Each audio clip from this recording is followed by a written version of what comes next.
ایک آخری بات یہ میں اپنے دوستوں سے کر رہا ہوں، خاص طور پہ جن کو اجازت خلافت ہے ان کے لیے،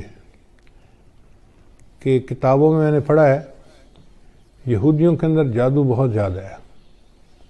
یعنی وہ جو فرعون کے دربار میں جادوگر اسلام لے آئے تھے، مسلمان ہوئے تھے، موسیٰ علیہ السلام پہ ایمان لے آئے تھے، تو اس سے پتہ چلتا ہے کہ جادوگر قوم میں شامل ہو گئے تھے.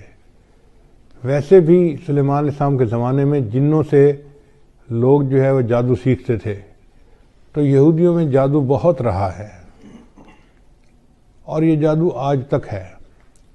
یہودیوں میں کچھ لوگ ہیں جو اسی پہ زندگی گزارتے ہیں اور اس کا نام ہے قبالہ. جیسے ہمارے دین اسلام میں نا تصوف، کہ کچھ لوگ روحانیت کو بنانے کے لیے پوری زندگی خانقاہوں میں رہتے ہیں، محنت کرتے ہیں، بیعت ہوتے ہیں.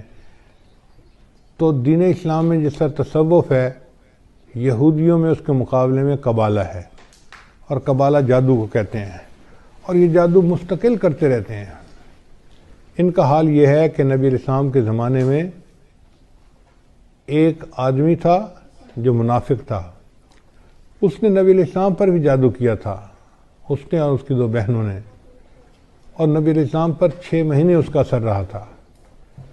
پھر اللہ تعالیٰ نے بتا دیا تو نبی علیہ السلام نے پھر ایک چٹان کے نیچے ان کے بالوں کو دبایا گیا تھا، وہ نکلوائے اور جادو کا اثر ختم ہوا. پھر اس کے بعد معوذتین نازل ہوئیں اور اللہ تعالیٰ نے ہمیشہ کے لیے جادو کا توڑ عطا فرما دیا.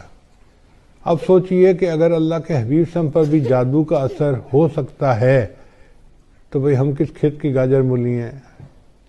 تو یہ یہودی مستقل جادو کرتے رہتے ہیں. کتاب میں لکھا ہوا تھا کہ ان کے جادو کرنے والوں نے بتایا کہ جب خلافت عثمانیہ کو توڑنا تھا تو ایک ایسا یہودی تھا کہ جس کو مستقل انہوں نے جادو کے لیے بٹھا دیا تھا. جب تک خلافت عثمانیہ ٹوٹ نہیں گئی وہ اپنی جگہ سے ہلتا نہیں تھا. یعنی اس کی مثال ایسے ہے کہ جیسے ذیلی جماعت والے گشت کے لیے نکلتے ہیں نا، تو ایک جماعت کو ذکر کے لیے بٹھا جاتے ہیں، بھئی جتنی دیر ہم گشت کرتے رہیں گے آپ اللہ اللہ کرتے رہنا، برکت رہے گی. یہودیوں کا یہی حال ہے کہ وہ جب کوئی کام کرنا چاہتے ہیں تو کسی کو جادو کے لیے بٹھا دیتے ہیں. تو اگر وہ جادو کے لیے اس طرح بٹھا دیتے ہیں اور کرتے رہتے ہیں تو اس وقت جو روحانیت کے میدان میں آگے بڑھنے والے لوگ ہیں ان کے اوپر ذمہ داری عائد ہوتی ہے کہ وہ ان کے جادو کا توڑ کریں.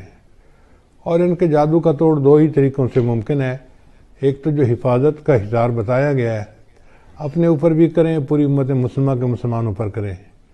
اور دوسرا یہ کہ اپنے معاملات میں یہ چیز شامل کریں کہ معاملات بھی کریں اور 15 منٹ آدھا گھنٹہ ان جادوگروں کے اوپر غائبانہ توجہ بھی ڈالیں کہ اللہ ان کے دل میں مسلمانوں کا رعب ڈالے اور ان کے شر سے اللہ مسلمانوں کی حفاظت فرمائے. تو اس میں ایک تو امریکہ کا جو صدر ہے اس کو بھی شامل کریں، اسرائیل کا صدر ہے اس کو شامل کریں، انڈیا کا صدر ہے مودی اس کو بھی شامل کریں، اور اس میں سارے اسرائیل کے یہودیوں کو اور ان کے خاص طور پہ جو قبالہ کے جو لوگ ہیں ان کو شامل کریں، تاکہ ان کے دلوں پر اللہ تعالیٰ مسلمانوں کا رعب بٹھائے اور ان کے شر سے اللہ تعالیٰ مسلمانوں کی حفاظت فرمائے. یہ ایک عمل ایسا تھا جو ابھی میرے علم میں آیا کہ اس کو کرنا ضروری ہے، اس لیے میں نے بتا دیا کہ خلفاء حضرات خاص طور پر اس بات کو سمجھیں اور اس ذمہ داری کو پورا کریں. یہ امت لاوارث نہیں ہے، اس کی ذمہ داری روحانیت کے مشائخ کے اوپر ہے. ہر سلسلے کے مشائخ